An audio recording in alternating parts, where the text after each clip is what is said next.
ZipRecruiter, I don't know if any of y'all have ever heard about it, so I'm just going to read it to you. It's a must-have. With ZipRecruiter, you can post your job to 100 of the web's leading job boards with just one click. So you can rest easy knowing your job is being seen by the right candidates, okay? ZipRecruiter puts its smart matching technology to work, actively notifying qualified candidates about your job within minutes of posting so you receive the best possible matches. That's why our ZipRecruiter is different. Unlike other hiring sites, ZipRecruiter doesn't depend on the right candidates finding you. It finds them. No wonder 80% of employers who post on ZipRecruiter get a quality candidate through the site in just one day. ZipRecruiter, the smartest way to hire. That's ZipRecruiter.com/Stephen A. One more time to try for free to go to ZipRecruiter.com/Stephen A. It's something you need to know. Because right now my listeners can post jobs on ZipRecruiter for free. That's right, free. Just go to ZipRecruiter.com/Stephen A. Check out ESPN Films' newly released 30 for 30 podcasts. From the producers of our award-winning documentary series, this is an amazing collection of sports stories you need to hear to believe. Speaking of amazing, Delta Airlines and the Fly Delta app make your travel experience amazingly easy with real-time bag tracking, e-boarding, and passport scanning during check-in. And don't forget to download 30 for 30 podcasts to fill your flight with stories that will keep you coming back for more. This is the Stephen A. Smith Show podcast. I'm Stephen A. Good afternoon, everybody. Welcome to the latest edition of the Stephen A. Smith Show, coming at you as I love to do every weekday over the airwaves of ESPN Radio. That's 98.7 FM New York City. That's 710 ESPN LA. And, of course, nationwide over the airwaves of ESPN Radio, Sirius XM style, Channel 80. Number to call up, as always, is 866-729-ESPN. That's 866-729-3776. There are those of you out there who are clamoring to hear what I have to say about Mr. J.R. Smith of the Cleveland Cavaliers, who have been attacking me, just going off about it over the last few days. I just tweeted something, my last words on the matter, but I'll touch on it on this show before it begins. It's really just a small thing to me, ladies and gentlemen. It's really just a small thing to me. I mean, it's a big thing to him. He's Mr. Sensitivity these days. But it's really not that big of an issue for me. I like JR. I like him as a person. I'm just not going to belabor the issue, but I'll touch on it. Evidently, he's clamoring for me to do that. Somebody's giving him some advice. I might add it's poor advice, but that's neither here nor there. I'll definitely look forward to discussing that as the show wanes a little bit later on today, and it will be my last comments on the matter. And it's not going to be anything too incendiary. I promise you that. It's not necessary. JR's a nice guy. Let me also get to the fact that I will be touching on Mr. McNair, Bob McNair, owner for the Houston Texans, and his comments about inmates running the prisons and all of this other stuff. I'll touch on all of that as the show progresses today in just a few minutes or so, actually. I'll touch on that. But the first order of business I got to get into is some baseball. And listen, what a sensational game. I watched it from start to finish. 25 runs. What is it? What about 25 runs? About 28 hits? I mean, damn. I mean, it was all over the place. Homer, Altuve, Correa, Springer, after making that error in center field, diving for the ball prematurely, letting the ball go by him, allowing the Dodgers to take a lead. All of these stories are good storylines. You can even go to Jansen and giving up his hit near the end of the game to Bregman to bring in the winning run. You can point to all of that all y'all want to. You can do that. You can do that, ladies and gentlemen, but let me tell you something right now. When you are a franchise that has decided to give $215 million to a guy that is undeniably one of, if not the greatest regular season pitcher in the history of baseball, and that same guy can't show up in a big moment like the World Series last night, you got yourself a problem. Now, I want to emphasize this. I think that Clayton Kershaw is a stud. I think the man is sensational. I got mad love and respect for this man and what he brings to the table.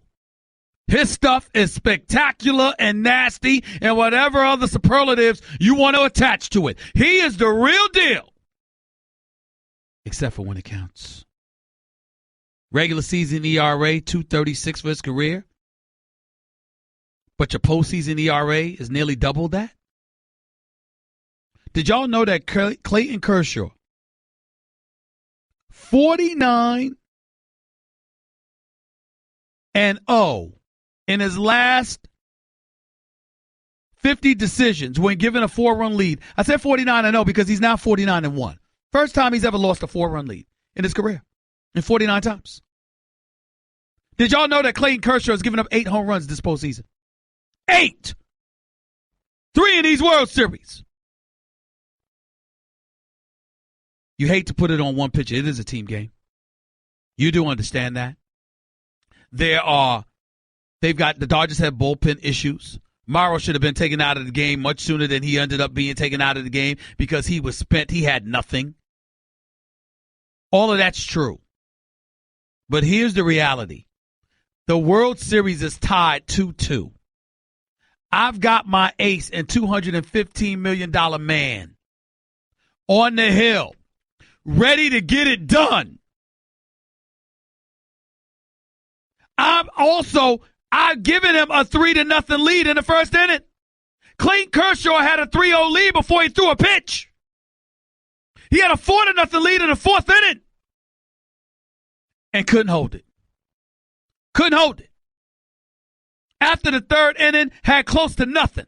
Slider wasn't sliding. Breaking ball wasn't breaking. That umpire, Billy Miller, I got to admit to you, he was awful. I didn't see. It's been a long time since I've seen an umpire with a strike zone that wide. Some of his strikes were just god-awful. I don't know what the hell he was thinking about. Made no sense whatsoever. But guess what, ladies and gentlemen? That's even more of an indictment against the Los Angeles Dodgers and Clayton Kershaw and everybody else. You know why? Because if you got that wide of a strike zone, why the hell do you have to put the ball over the plate all the damn time? Throughout the regular season, you got batters chasing pitches all over the place. Suddenly, the postseason, you seem incapable of doing that? This is just bad. It's just bad. And I'm here to tell you something right now. I got the Dodgers winning Game 6. I think Rich Hill will show up tomorrow night, even against Verlander.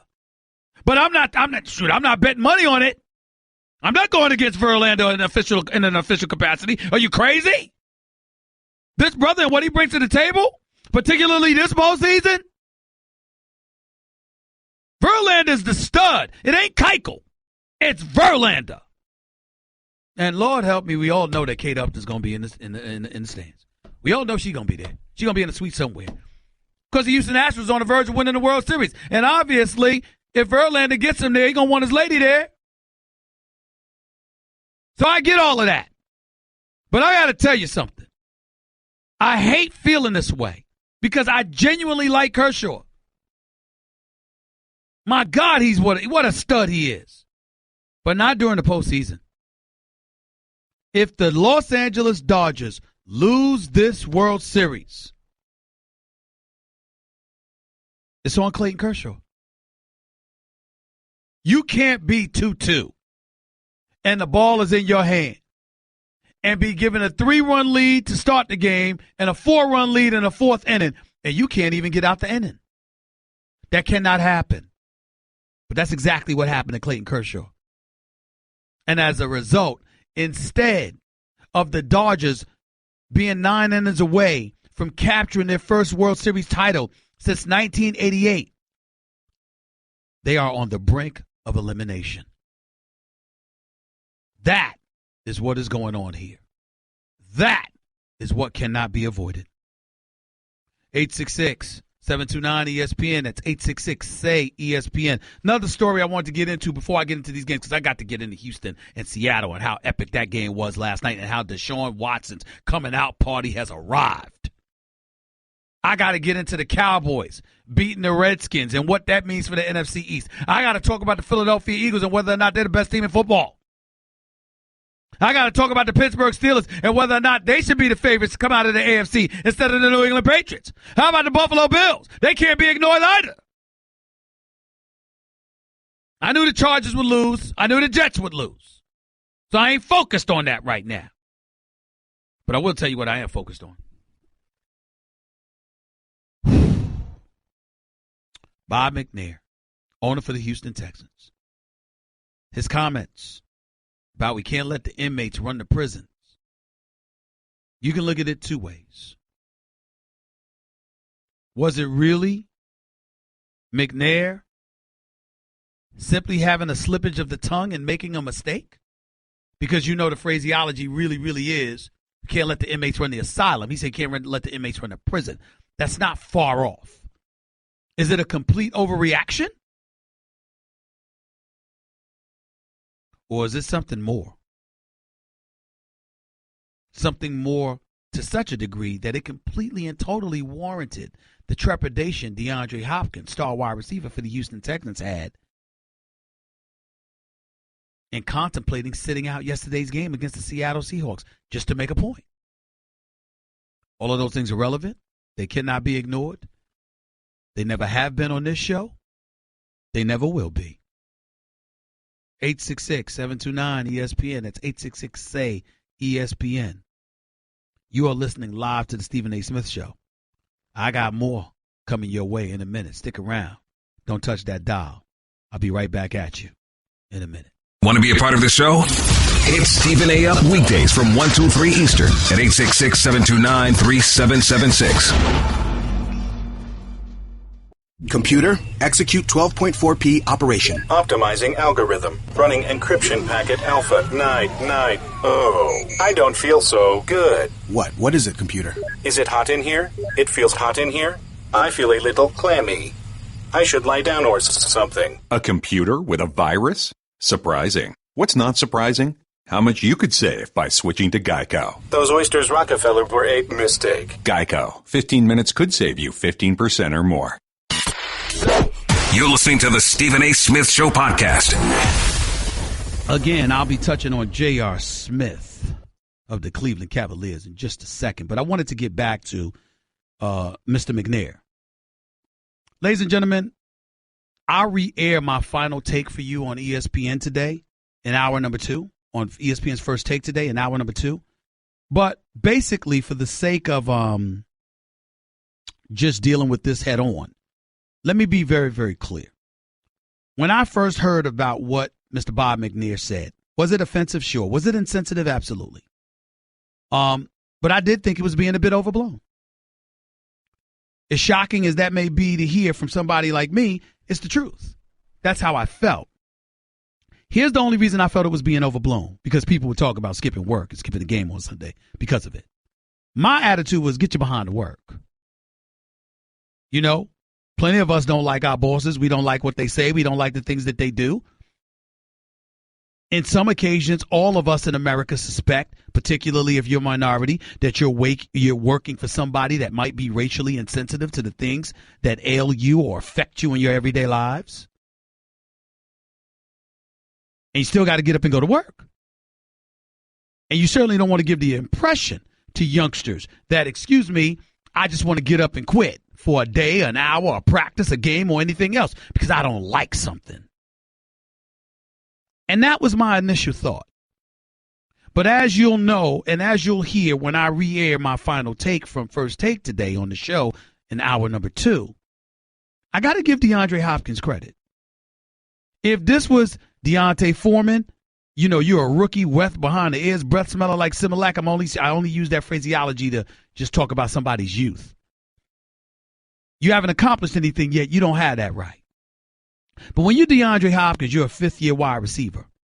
You're a star wide receiver on this team. You're considered one of the best in the game. You recently signed a 5-year, $81 million extension with $49 million in guarantees. When you're doing that and you're producing for this team, you have say, you want to make sure you make a profound statement to sort of dissuade mistakes like that from ever happening again.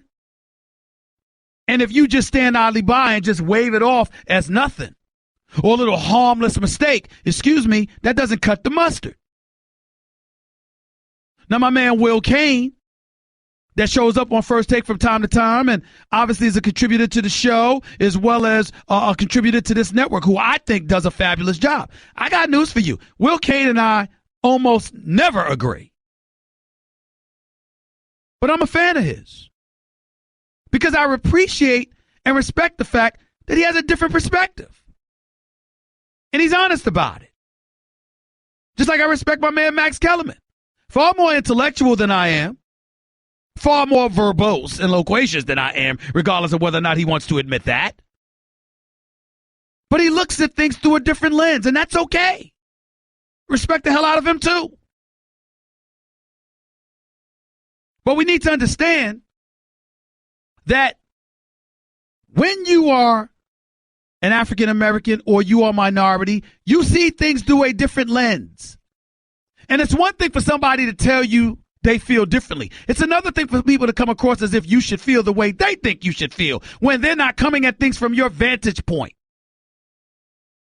If you are an African American playing football for Bob McNair, you feel like a damn fool for representing his brand over those couple of days.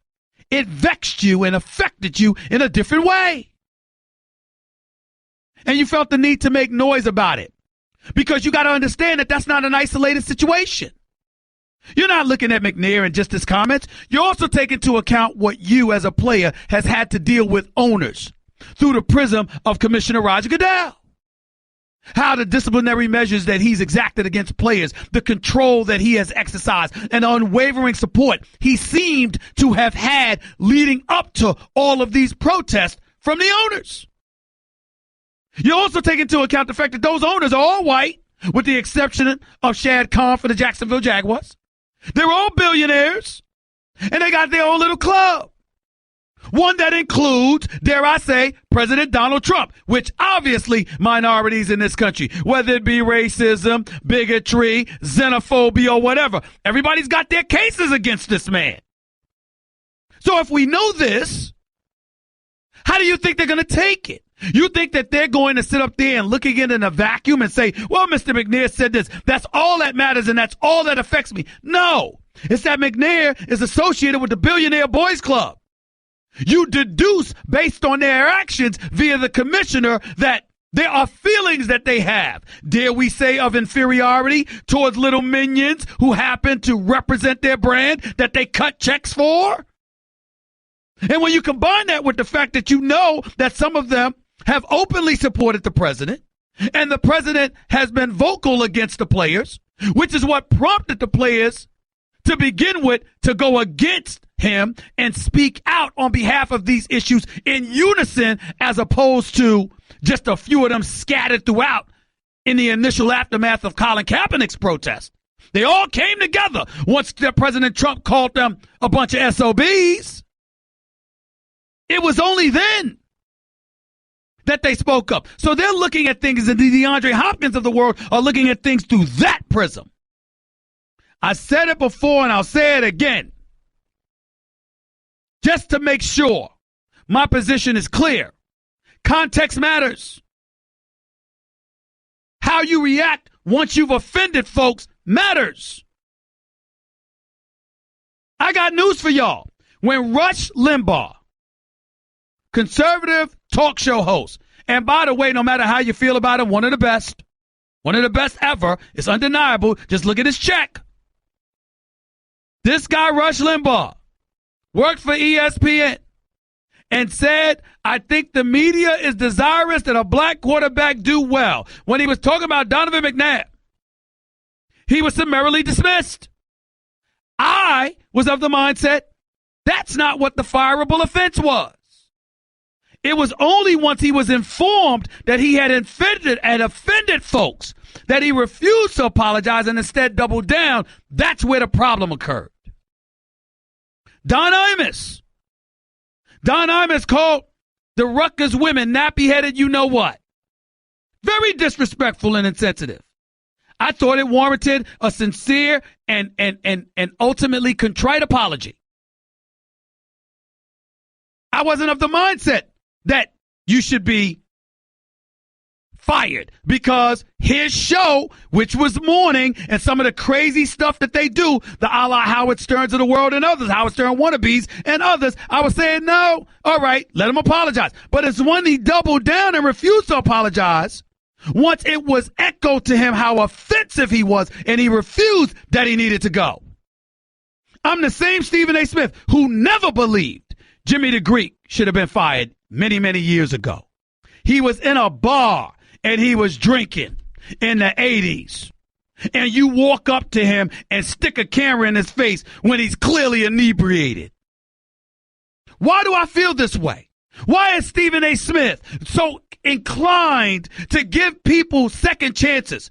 Number one, because it's America and we're the land of second chances. And number two, and more importantly, you never know when the offended party can ultimately end up offending someone else. And I just believe that if we show kindness and we show compassion and understanding and forgiveness towards others, that ultimately it will come your way too. Now, that isn't always applicable, and it doesn't always require it, but sometimes it just doesn't hurt. Because, ladies and gentlemen, few, if any, of us live in glass houses. So why throw stones? 866-729-ESPN. It's 866-SAY-ESPN. I'll touch on Mr. J.R. Smith up next and get this over with. You're listening live to the Stephen A. Smith Show, ESPN Radio. Guess what? You're in the middle of the Stephen A. Smith Show podcast. Damn it, I mean it! Want to have my next guest on the line because we got some NFL stuff to get into. Super Bowl champion with the Pittsburgh Steelers, played a year with the Redskins, was on the executive committee for the NFL Players Association and a previous collective bargaining agreement. Was the one guy that voted against the agreement, actually. All the other 31 folks voted for the present agreement that we are under. This is the one guy that voted against it. And, of course, he does an exceptional job being an NFL analyst for ESPN. I'm talking about the one and only Ryan Clark. He's on the line with yours truly right now. What's going on, Big Time? How you doing? What's up, good brother? How are you, man? I'm doing all right.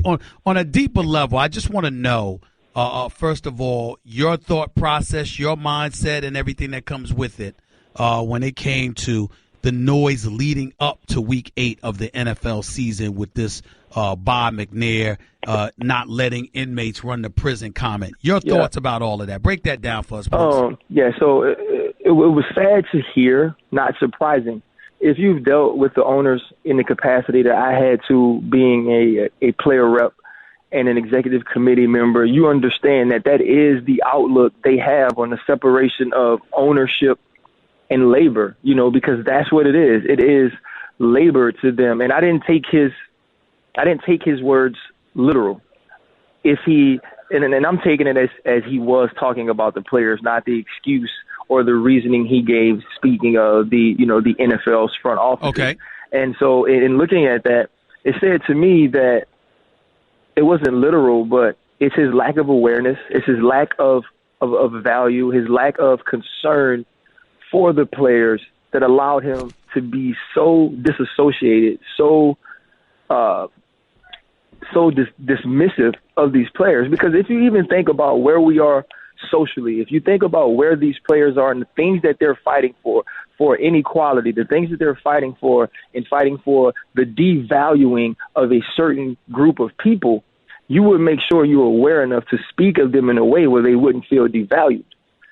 But he honestly didn't even concern himself with it. He didn't even think about them in that aspect. He didn't think how they would take it. He didn't think how it would affect them, because he doesn't care. Because to him, they are just that. They are labor. Well, and if you're in Louisiana, you heard a representative of the prison systems get up and say, you need to keep these good prisoners around for work, for labor. And when I heard that statement, it reminded me of the way they think about us and the way they think about the players and the way they think about African Americans. Let me chime in here, because as a person that had to sit across from the negotiating table, you allude to how, quote unquote, they, as in the owners, think about us, meaning the players. Crystallize for us what it's like sitting across from them that would validate such a statement from you. When you have what at the time was the top quarterback in Peyton Manning, who actually comes to a meeting, and when Peyton Manning is spoken to in terms of things like boy, and when you're addressed in boy, when the owners literally say, you know what, we're not speaking to you anymore, and a prominent owner walks to the door and waits for the rest of the owners to leave because you aren't going along with what they want, you start to realize that you're a commodity for the time for them. They look at you as, you're going to work for me, you're going to be labor for me until I can get somebody else to do it. So let me get this straight, Ryan. Are you telling me that they treated Peyton Manning this way? Yeah, they treated everybody that way. All right, because you know what people would say? People would say that's not a racial thing. I mean, because they even talk to Peyton Manning that way. It's not about race. It's about this is how they look at the players, regardless of what color they are. And that's why I said take race out of it. That's why I've said, I've been on record today saying I take race out of it. I don't think it is a racist comment. This is not to say that Bob McNair hasn't said racist things before, but there's even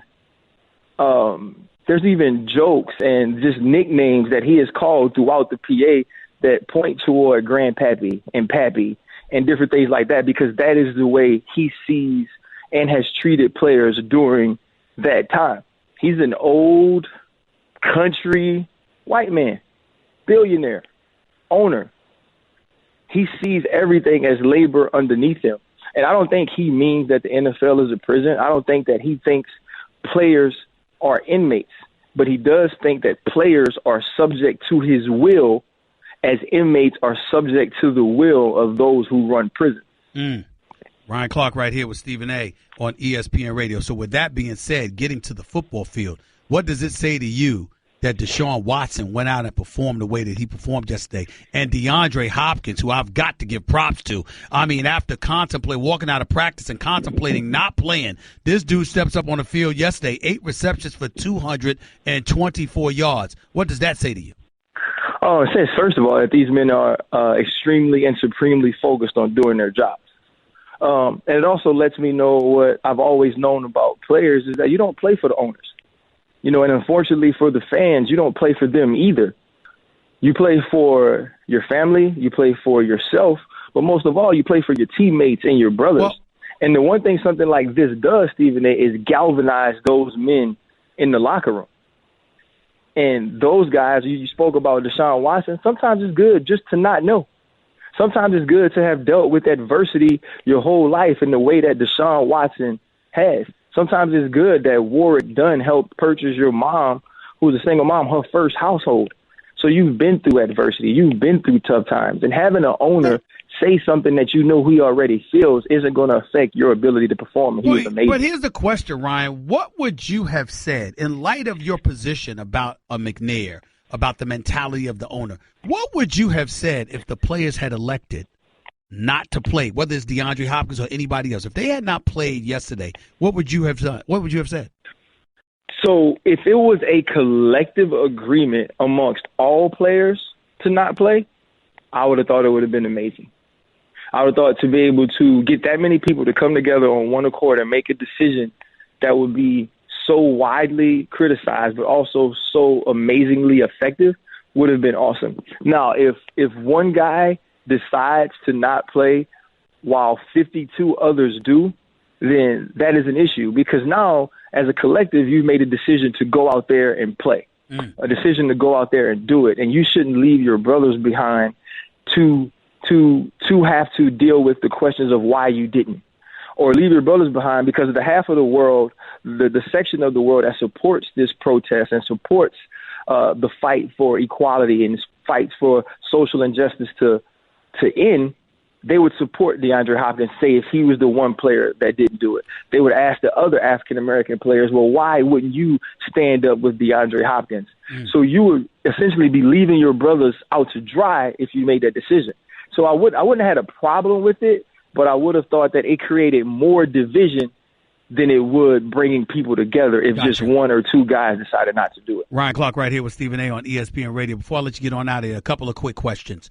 DeShaun Watson, Rookie of the Year, looked absolutely sensational. I don't know if I should focus more on marveling at what I'm seeing from him and basically co-signing what Dabo Swinney told all of us, his coach at Clemson, which is this guy, the young Michael Jordan of football, this guy is special? Or should I sit up there and I just don't know who I want to slap more, the Cleveland Browns organization, the Chicago Bears organization for moving up to draft Trubisky, or the New York Jets? As much as I love Jamal Adams, they desperately need a quarterback, and they could have had this guy in New York City. What's the dominant emotion? Didn't they? Hey, some people missed, didn't they? I mean, he's amazing. If you look at DeShaun Watson, and I know you're a big Alabama fan, a big Nick Saban fan. Coming into the last 2 years, we were talking about these Alabama defenses as historic. Threw for over 800 yards against them in 2 games. Threw for over 800 yards, right? Then we come into Seattle, playing in the Link, and the Seattle Seahawks, the vaunted LOB, and he throws for over 400 yards. All he does is step up in the biggest moments of the biggest games and produce. And that's what Dabo Swinney knew about him that we didn't. Dabo Swinney knew about the poise under pressure. Dabo Swinney knew about him being able to block out all the noise from outside factors. And that's what he's showing. Well, I tell you this, Ryan Clark. I knew he would, too. I just thought that Jalen Hurts would do something at the quarterback position for Alabama. That's what I thought. I mean, let's not get this twisted. He scored the go-ahead touchdown, Stephen A. No, he didn't. Come on, man. He couldn't throw the ball. Come on, Ryan. Come on, Ryan. You know what I'm saying. Ryan Clark right here with Stephen A. Last question. These damn Dallas Cowboys, is almost sacrilegious for me to even think this, but people are talking about how they're back like they're going to do something. Aren't they finished in the NFC East for all intended purposes? They're not finished because of them. They're finished because the Philadelphia Eagles are that good. Well, I didn't ask you why. I just asked you whether or not they were finished. No, they're not finished. Oh. The Dallas Cowboys are going to be a playoff team, Stephen A. Oh, Lord. You don't have to face it. They've gotten back to what made them successful in 2016. And as long as Ezekiel Elliott is on this team, on the field, playing for this team, they're going to be a problem because keeping that defense off the field now. Let me tell you what my audience about you. Ryan Clark is the same as Damian. Woody's the same as Darren Woodson. He's the same as Donovan McNabb. They grow to love their brother known as Stephen A. Smith, the senior citizen of the crew, the elder statesman of the crew. Sure. And what they try to do is they do it just to mess with me because they know that praising the Dallas Cowboys is going to get on my damn nerves. They do it on purpose, ladies and gentlemen. They do it on purpose. Ryan, you got to go. So just go because I didn't want to listen to you anymore. I didn't want to listen to you, Ryan. Take it easy, man. You better watch out for the Cowboys, Oh, man. God, you're going to say that on the airwaves. I can't believe you. What a Benedict Arnold. Bye, Ryan. Take it easy. Ryan Clark, NFL analyst extraordinaire, does a great job for ESPN, won a Super Bowl title, very cerebral, highly intelligent individual, on the executive board for the Players Association, sat across the table from the owners, obviously, and he was the one person that had the sense not to okay a deal that would take $10 billion plus out of the players' pockets. And he was the only one to vote against the deal. But for some reason, he comes on this show and he loses all sense of rationality when he decides he wants to praise the Dallas Cowboys. I just don't get it. I'm telling you, the Dallas Cowboys are like a damn virus sifting through our football society just like a virus. They get on my damn, these Cowboy fans, they just get on my nerves. I just can't take it. Back with more of the Stephen A. Smith Show in a minute.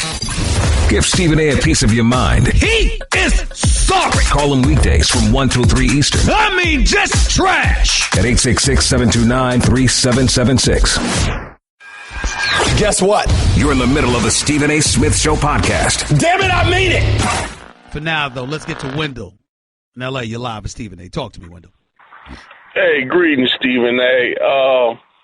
Man, I'm glad you had Mr. Ryan Clark on there because I'm glad he stood up against that last collective bargaining agreement because that was total garbage. Mm-hmm. I'm glad he had the presence of mind to vote against it. I'm going to tell you another brother. And Wendell, he's the only one.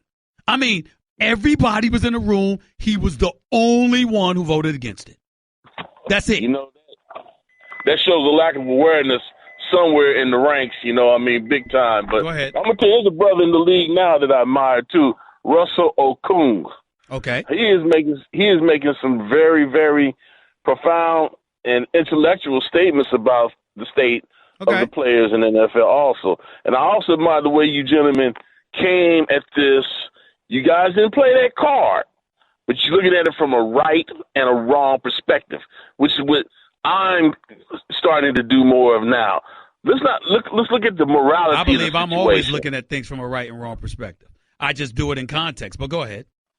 That is key. But may I touch on the World Series, please, kind sir? Go ahead, man. There was one play that I want to key on, because, I mean, there was a whole bunch of things, but that base running thing with the Dodgers. You know, I heard the man when it was mic'd up, go, go, go. But from when I played baseball, I didn't play quite on that level, Steven. But when we played, we were more animated we were giving you the windmill sign and point at home. We were done just saying go, go, go. We wanted you to slide. We knelt down and got down slide. When we want you to stop, we did everything short of touching you to get you to stop. You got to be a little bit more animated with your hand gestures. You can make that argument, but let's face reality. It really comes down to Kershaw and what we saw and what we didn't see. Let's be real about that.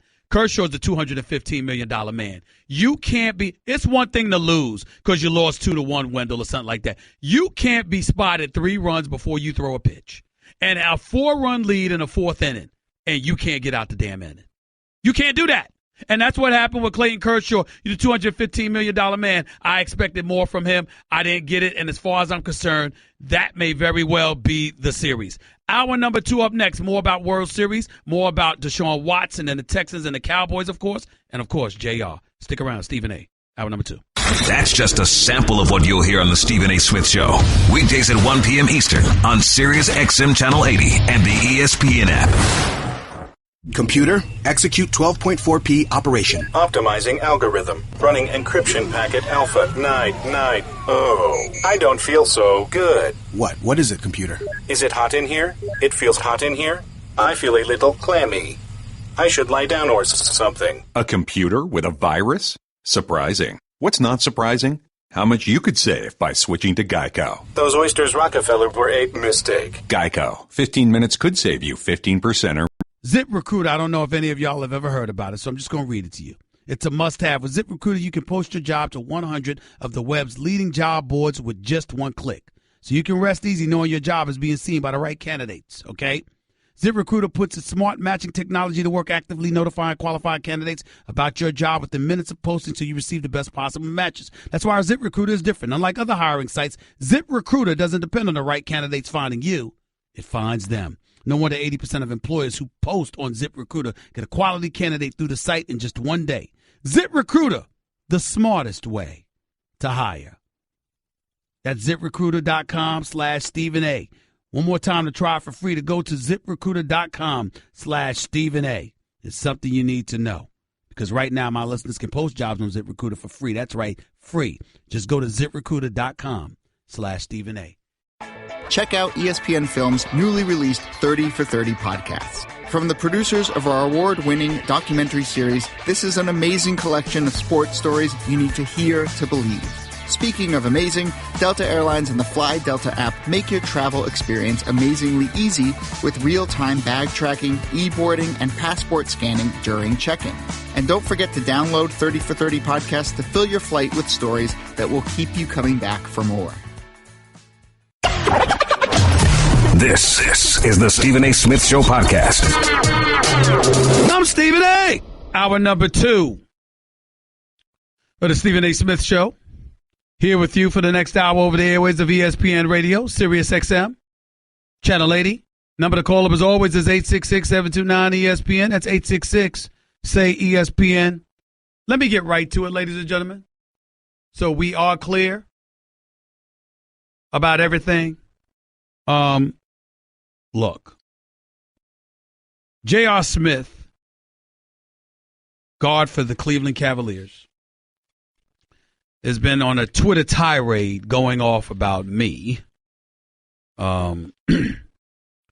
because when I was highlighting his game, lack thereof, or whatever the case may be last week on First Take, I mentioned the name Trayvon Martin. As those of you know, Trayvon Martin was a teenager who was shot and killed by some wannabe cop by the name of Mark Zimmerman, who was ultimately acquitted of that shooting. George Zimmerman, I apologize. George Zimmerman, who was ultimately acquitted of that shooting. I brought up J.R. Smith because J.R. Smith is a champion as the off guard for the Cleveland Cavaliers. Somebody who's improved enough to become their best perimeter defender, in my estimation. an individual that's the former sixth man of the year for the New York Knicks, who I genuinely like personally. I mean, clearly he doesn't like me anymore, and that's fine. But I just want to make sure that I'm crystal clear about where I stand so there's no confusion here. That's the beauty of having my own radio show. See, you can look at the blogosphere, the Deadspins, and Lord knows what else, and they can say whatever they want to say, and I get to come on my radio show and address stuff anytime I want, any way I want. And I'll address all of them in a second as well. Let me state for the record that, as I said on First Take this morning, I like J.R. Smith. Know his brother Chris a little bit. Know his family, mom and dad. Very, very nice people. Classy individuals. I'm genuinely fond of J.R. But the opener for the Cleveland Cavaliers season against the Boston Celtics, if you all would recall,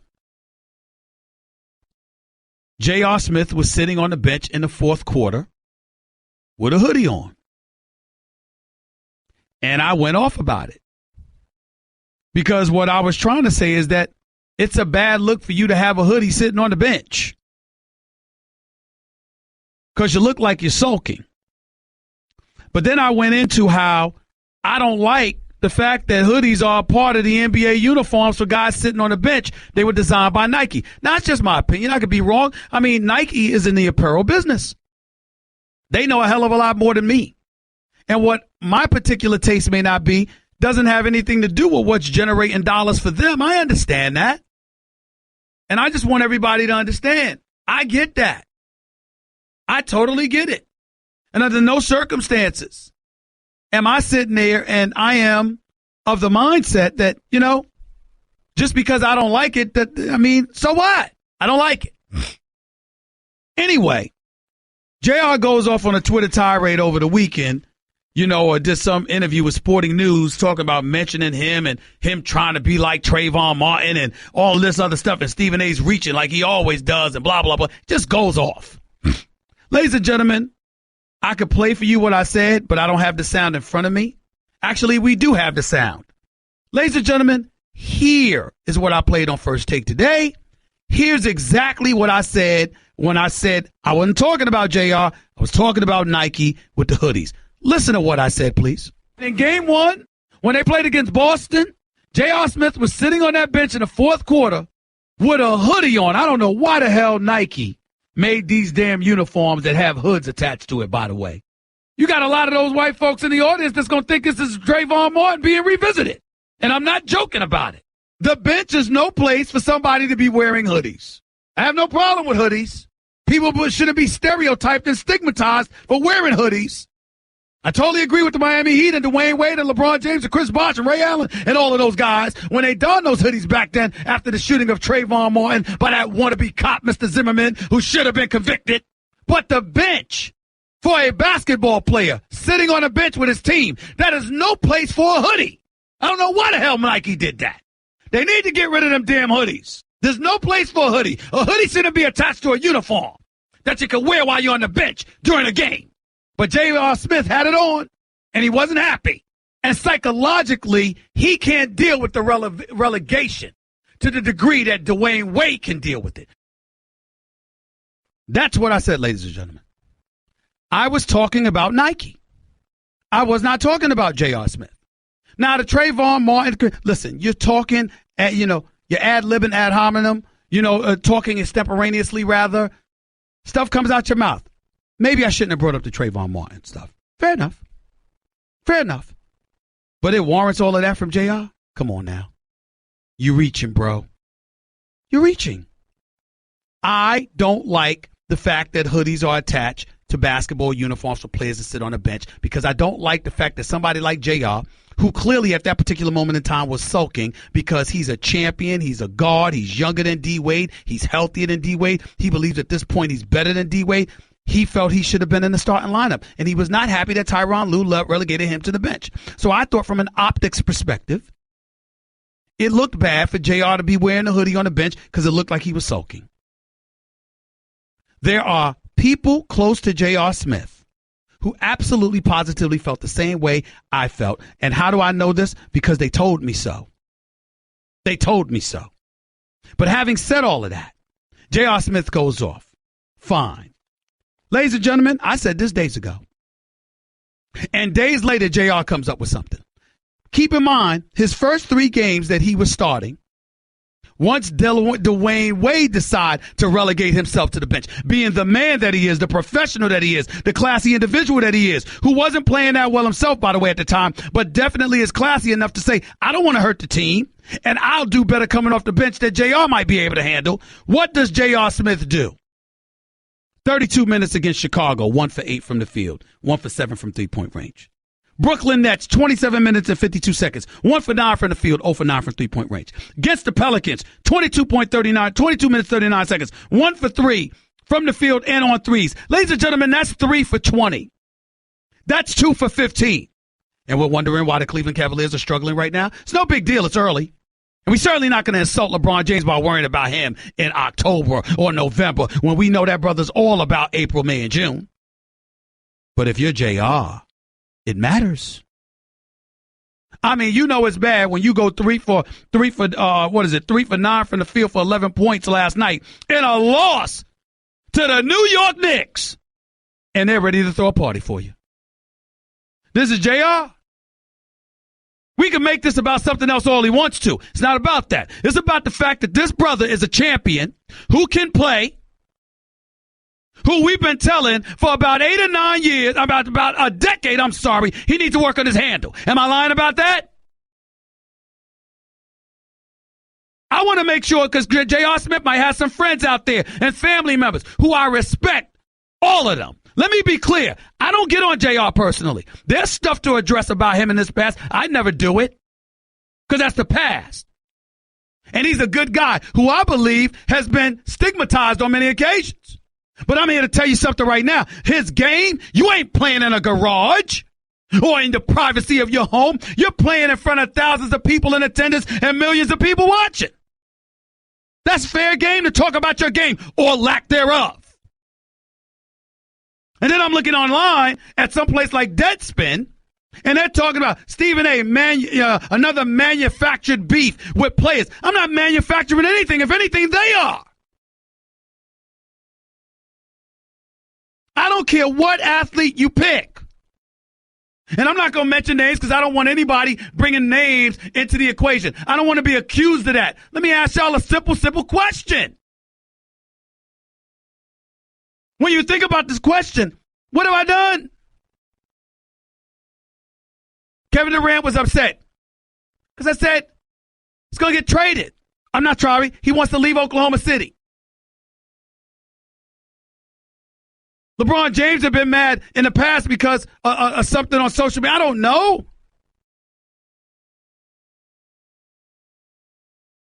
It's not manufactured, and I'm not trying to get into a beef with anybody.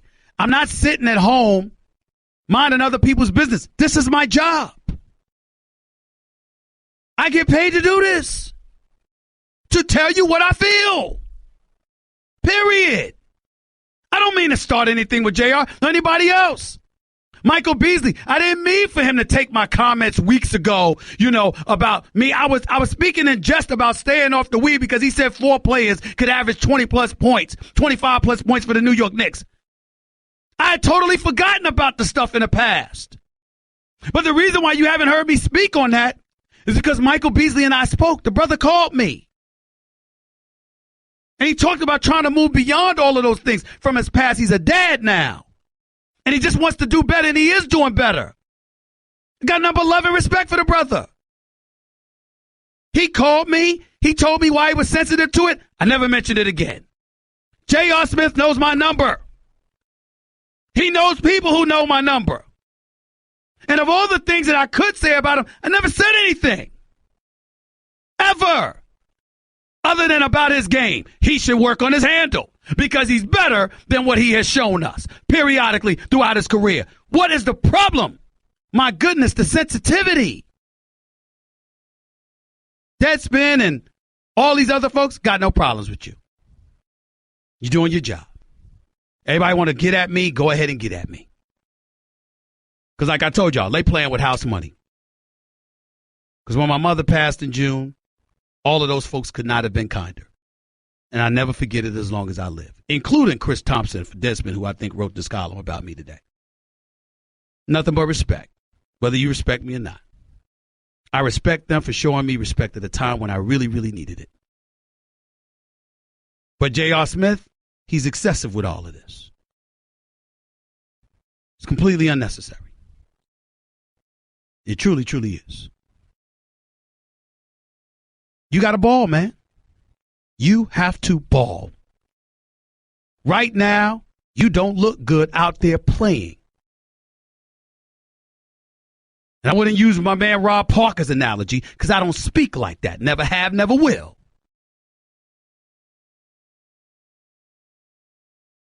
But the bottom line is, JR, you ain't playing up to snuff. This ain't about no Trayvon Martin and hoodies. I wear hoodies all the time. I don't have a problem with players wearing hoodie on the layup lines or whatever. I'm talking about you specifically sitting on the bench, sulking because you weren't in the starting lineup and you weren't in that game in that fourth quarter and you had to watch Dwayne Wade play instead of yourself. That's what I was talking about. The hoodie comment was about Nike, not you. Take it for what it is. I got nothing else to say about this stuff. Catch the Stephen A. Smith Show live on 98.7 ESPN New York, ESPN LA 710, and Sirius XM Channel 80. You just can't make this stuff up. Weekdays from 1 to 3 Eastern.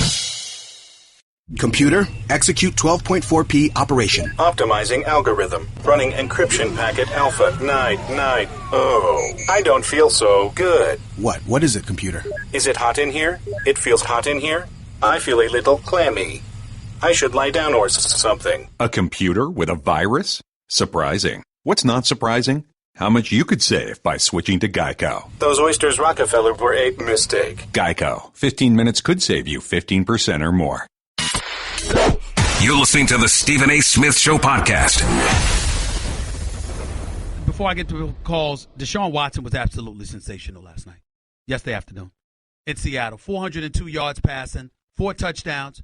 3 interceptions. The last one I really don't count that Richard Sherman had. He lobbed it up in there, but Richard Sherman had intercepted him twice on the day. But DeShaun Watson is special. I mean, if you are the Cleveland Browns, look, bottom line is I love me some Hugh Jackson. He's not going to be the coach there after this season. They're going to either go 0-16 or 1-15, which is going to make him either 2-30 or 1-31. In his 2 years as head coach for the Cleveland Browns. There's no way he's going to stay on as the coach. But the person that I'm looking at is the pedestrian Sashi Brown. How in God's name do you live with yourself as football executives when you know that you've passed up on Carson Wentz and DeShaun Watson in back-to-back years? How do you do that? I just don't know. I don't know how you can get past that. You're the Chicago Bears. That's another villain in all of this. You trade. I mean, have you seen what they gave up? The Chicago Bears to move up from the 3rd spot to the number 2 spot to get Mitchell Trubisky out of North Carolina, who had played a grand total of 13 games. They gave up the number 3 pick, a 3rd round at number 67, a 4th round at 111, and a 2018 3rd round pick just to move up 1 spot to get Mitchell Trubisky. When you could have stayed right where you were, kept all of those picks, and grabbed DeShaun Watson. And then, of course, you're the New York Jets. I like Jamal Adams. He's a stud. I like him. But we all know the quarterback position is the most important position in the business. We know this. And if you are the New York Jets, Josh McCown ain't your future. And evidently Hackenberg and Petty ain't either. You had an opportunity to bring the reigning national champion quarterback out of Clemson with the endorsement of Dabo Swinney and Nick Saban and the Alabama defense, who he threw for more than 800 yards against. You had validation from them as justification to bring DeShaun Watson to the Mecca, New York City. And you passed. Ladies and gentlemen, I don't know who to condemn more. I ain't going to lie. 866-SAY-ESPN. Back to the calls we go. Chris in L.A., you're live with Stephen A. What's up? Hey, Stephen A., good afternoon. Just real quick, I want to touch on the J.R. Smith and the hoodie situation. Me personally, Stephen A., I do not believe that hoodie is a huge issue. I do believe the issue with J.R. is mental, because J.R. is that type of player. He's an all-in type of player, Stephen A., if you know what I mean by that. He's all in. Either he's in or he's not. And I'll give you a perfect example. Like when Tristan Thompson went to the bench, nobody heard anything from him. I haven't. I don't know if you have. But nope. He's that type of – I'm sorry. Go, yeah, you no, didn't, you didn't right? hear anything. You didn't hear anything from him. You're right. So JR is that type of player where he's all in. So now that he knows he's not really all in, and he's always when he's out there on the floor now, he's looking over his shoulder because, D. Wade is over there now. So now when he gets in the game, he's not productive. He looks lackluster. Whatever you want to throw out there. So he's just – I don't believe mentally, Stephen A., he's there. So if this continues, I believe they're going to have to trade him because that's just his makeup, JR. And from what I've seen and knowing him all these years he's been in the league, what is your take on that? Well, they're going to have to do something. There's no doubt about that. They're going to have to do something. There's no question about it. They're definitely going to have to do something. Can't deny that. We'll see what happens. We will see what happens. But right now, he's playing like garbage. He's got to play better. Plain and simple. That's what this is about. This ain't about anything else. And I'm not going to allow it to be made about anything else. I appreciate the call, Chris. Thank you. Guess what? You're in the middle of the Stephen A. Smith Show podcast. Damn it, I mean it. You know something? It would be nice if I had faith that Clayton Kershaw could do that, but I'm not sure anymore. First of all, I'm trying to figure out why couldn't he pitch Game 4, because then he'd have a better shot at getting another chance in Game 7. I don't see that happening now. I don't see that happening. If the Dodgers lose this World Series, that will be the last time we saw Clayton Kershaw this season. Do y'all have any idea how much this brother's legacy is going to be tarnished?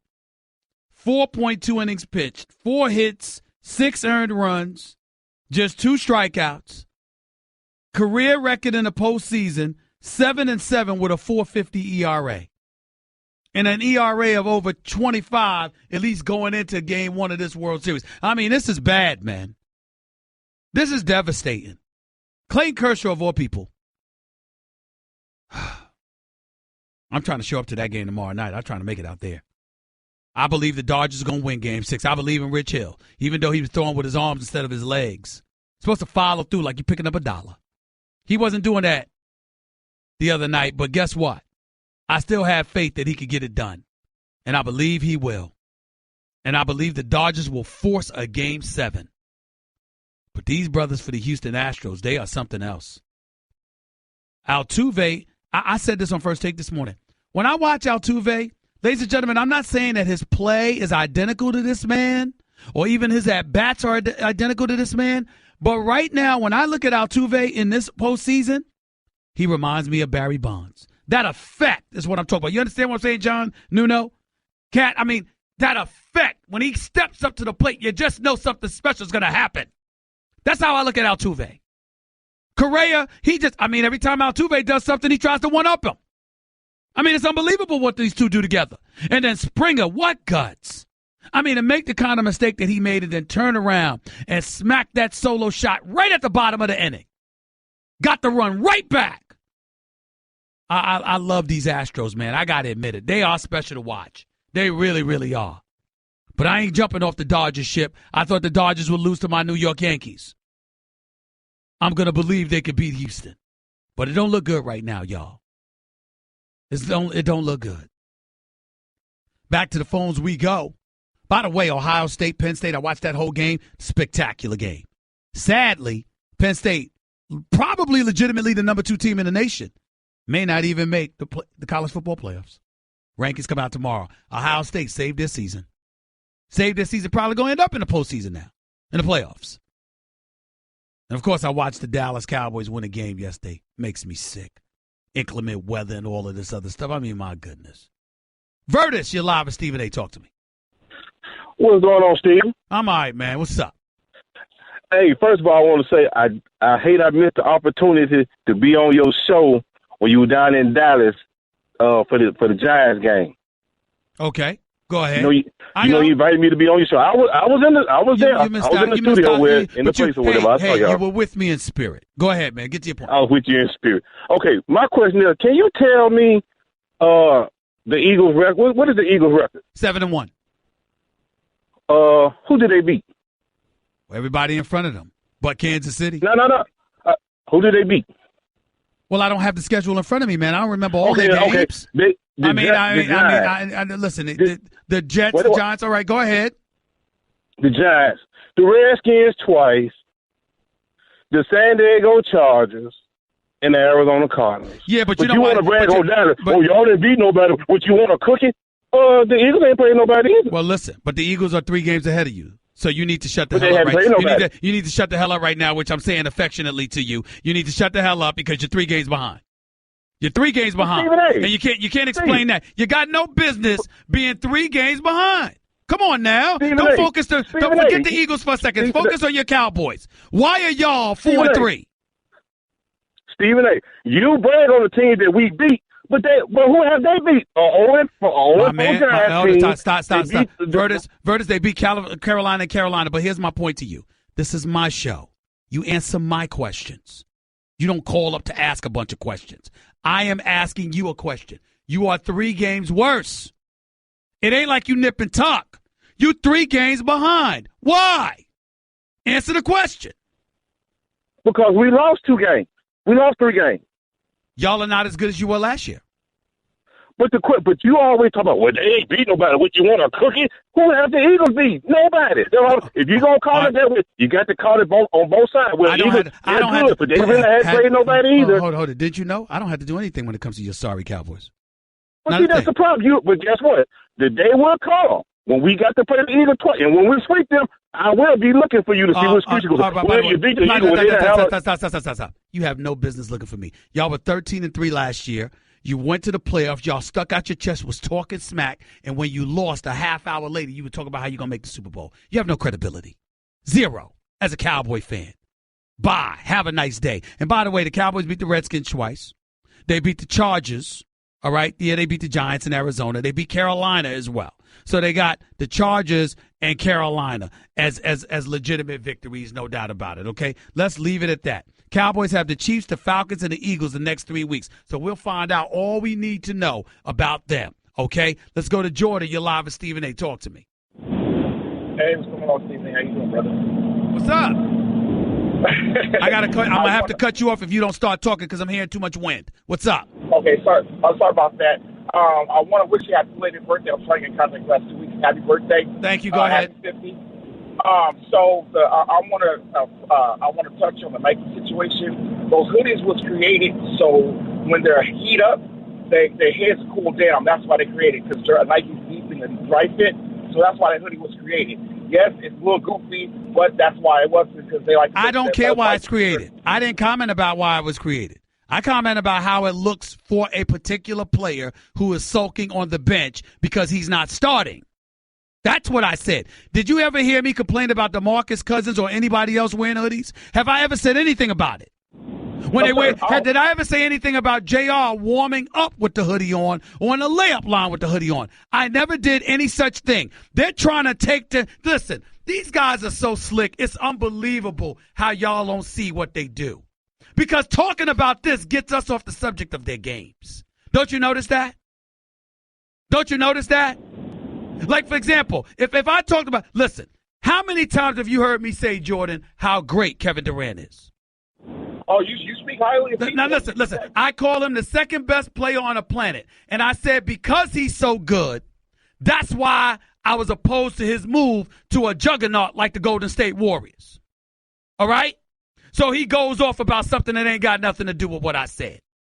I went off about LeBron James, and you know why? Because we talking about LeBron James' game, a few months ago, and LeBron's bringing up how he cares about the kids, and he cares about being charitable to the kids, and being a role model, and blah, blah, blah. What that got to do with what we talking about? Who questioned LeBron James as a man? As a man, as a father, as a charitable and philanthropic individual?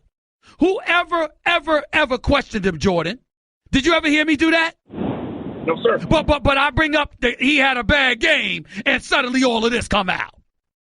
Well, they always try to twist the narrative. I'm just saying they try to twist the narrative, man. They'll be talking basketball. The other day when Cam Newton doesn't show up for his press conference or storms out of his press conference, right? Or another 2 times he didn't show up. What did I say, Jordan? You know what I said?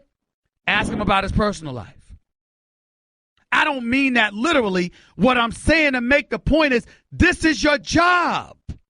How am I wrong for asking you about your job or talking about your job? Especially when I make a concerted effort to stay out of your personal life. Jordan, you've been listening to me for a while on television or radio? Yes. How often do you hear me going into somebody's personal life? Oh, one thing why I admire you so much, you're my favorite, is because you tell the truth and you try to protect them. And I stay away from the personal. I'm talking about the game. And they try, and these bloggers out here and other media groups, that, you know what, they ain't getting the subscribers or the ratings or whatever it is that they want. And so you try to make the person talking about the subject. No, it's them. You play the game. You play the game. What am I supposed to do? Yep. And I want to touch on one more thing. JR shot 3 for 20 and 2 for 15 before last night. That's what he did in his first 3 starts. Yep. I understand. And one more thing. Monty celebrated 8 years of being clean of cancer, breast cancer. So she was gifted tickets this week to the Blazers and Lakers game. Man, I'm really waiting to see ball against Lillard and McCollum. I want to see what's going on there. That'll be interesting. But right now, I'd rather see ball against De'Aaron Fox in Sacramento. Because he needs to show me he can handle that kind of matchup before we even think about him going against these other brothers. That's just me. Appreciate the call, though, Jordan. Thank you. 866-729-ESPN. It's 866-SAY-ESPN. Lawrence, you're live with Stephen A. Go ahead, Lawrence. Stephen A., appreciate the call. Real quick, I'm a realist when it comes to my Cowboys, and I'm embarrassed about these other Cowboy fans. I like to go with the eye test. We shouldn't have won that game yesterday. The only reason we won was because of a field goal kicker named Nugent. The Eagles the Redskins still threw for over 260 yards. We're not looking good this season, and the Eagles are way ahead of us, and our offense couldn't get anything going. We're still playing not to lose, which is not going to get it done this season. And our defense, I know we got 4 sacks, but, still, they couldn't. They had, 3 offensive line out, and we still couldn't get a lot of pressure, to Kirk Cousins. And then a lot of Cowboys fans. I got you, man. But I got to stop you because I'm not going to let you go on and on about this. The fact of the matter is that Dallas Cowboys won a big game yesterday. It was inclement weather. It was ugly. It wasn't ideal conditions under any stretch of the imagination. But they still found a way to get it done, and they deserve credit for that. Okay, you're nitpicking just a little bit. We'll talk about the Dallas Cowboys as the season progresses. But at the same time, they're 4-3. They're fresh off a victory, and here you are with that. I'm not going to let you do that. Have a nice day. We'll talk again tomorrow. Give Stephen A. piece of your mind. He is sorry. Call him weekdays from 1 till 3 Eastern. Just trash. At 866-729-3776. Guess what? You're in the middle of the Stephen A. Smith Show podcast. Damn it, I mean it. John in Jersey, you're live with Stephen A. Go ahead. How you doing, Stephen A.? My point is, and I agree with everything that you're saying about the owner of the Houston Texans and his comments being insensitive. The only part, and maybe I misunderstood you, the only part that I disagree with is my father used to say, there are no small jobs, just small people. And I think any employee has the right to express themselves. I don't think you have to be the high money guy to have the confidence to call out a wrong. No, you did misunderstand me. I don't have any problem with them expressing themselves. I was saying just show up to work. Like, for example, if DeAndre Hopkins had decided not to play yesterday, that's a problem. Yeah. Now, you can express yourself, and you can speak adamantly against the owner. You can go to hell off for all I care, all right? And you probably would have been justified. What I'm saying is 60 to 80,000 people showed up in Seattle to watch you play a football game. Millions are watching on television. You being paid $49 million in guaranteed dollars to perform. That's your job. Because if all of us had the license to just sit up there and not show up to work, we also have a right to lose our checks. That's the point that I'm trying to make. For a quick minute? Go ahead. You were very, very understanding to me about a year ago, and you mean a lot to me. I'm the father of the transgender child. Oh, okay. How are you? How's everything going with that? I remember. Everything's going very well, and I just respect you so much for the way you handled the call, the way you talked about it after, and I am calmed to know that there's people in the world like you that I know would show my child dignity versus anything else. Everyone deserves dignity, sir. Everybody deserves dignity and the freedom to live in peace, particularly when they're not harming anybody else. So that was just the right thing to do, but I do appreciate your words, and I thank you for them. You have a nice day. Sal in Brooklyn, you're live with Stephen A. Go ahead, buddy. What's going on, Stevie? How are you, man? Stevie, all right, listen, with all this drama in sports, soon it's going to be on the Life Channel. And another thing, with J.R. Smith, he should take his hoodie off during layup practice so they can show people he could actually hit a shot. Well, my whole point is I don't care what you're doing in the middle. That floater in the middle ain't working for him. Hold on, Sal, but it's not funny because here's the deal. You know, it's not even about him on a layup line or anything else. I'm saying that the news, if you recall, Dwayne Wade had arrived. Tyronn Lue had inserted him into the starting lineup. The news was that JR wasn't happy about it. And then the fourth quarter came against Boston, and he would normally be on the court, and instead he was on the bench while Dwayne Wade was on the court. And I was saying that wearing your hoodie at that particular moment in time is not a good look. You know, hoodies, I said, there goes Nike with another product to sell for kids to buy. That's going to cost me another $200 or $100 to buy. I got you. I got you. But I appreciate the call, Sal. Thanks so much, man. Let's go to Damien. You're live with Stephen A. Go ahead, Damien. Damien, you're live on the air. Go ahead, buddy. Hey, how you doing, Stephen A? All right, real quick, boy. Go ahead. Real quick, buddy. Go ahead.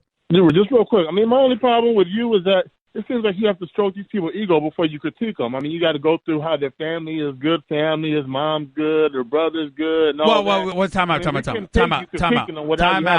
out. You think that's a problem. I don't. I find it to be very respectful. Just imagine if somebody was in front of your mom's face or your dad's face, smiling in front of their face, talking to them, and then they go on national television and they excoriate you. I don't do business like that. If I know you, I let the world know that I know you, and to some degree anyway. And I try to give them some insight to that, to show respect.